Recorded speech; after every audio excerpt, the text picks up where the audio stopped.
Hi hello வணக்கம். எல்லோரும் எப்படி இருக்கீங்க? நல்லா இருக்கீங்கன்னா இது இட்லி சாம்பாருக்குங்க. ஹோட்டல் சாம்பார் மாதிரி செம்மையாக இருக்கும். எல்லோரும் பாசிப்பருப்பு போடுறாங்க, பரங்கிக்காய்லாம் போடுறாங்க. அதெல்லாம் எதுவும் வேணாம்.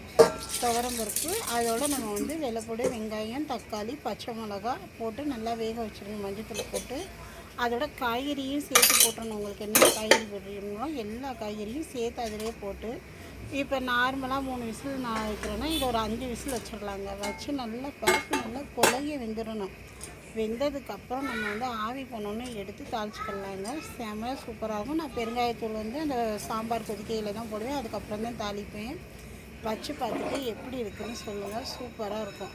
நானும் நிறைய சாம்பார் பார்க்குறேன். நான் அந்த தாளிக்கையில் மிளகாத்தூள்லாம் போட மாட்டேன். வரமிளகா நிறைய கிள்ளி போட்டு கருவேப்பிலை, சீரகத்தை 2 கசக்கி போட்டு சாம்பார் தாளிக்கணும்.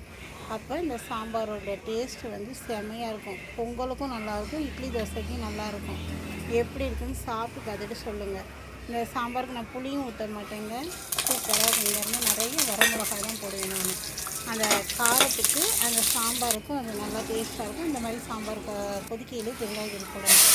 இப்போ பாருங்கள், சூப்பராக சுட சுட இட்லியும் சுவையான சாம்பாரும் சூப்பராக ரெடி ஆகிடுச்சு. எல்லோரும் சமைச்சு பார்த்துட்டு சாப்பிட்டு பார்த்துட்டு எப்படி இருக்குன்னு கமெண்ட் பண்ணுங்கள்.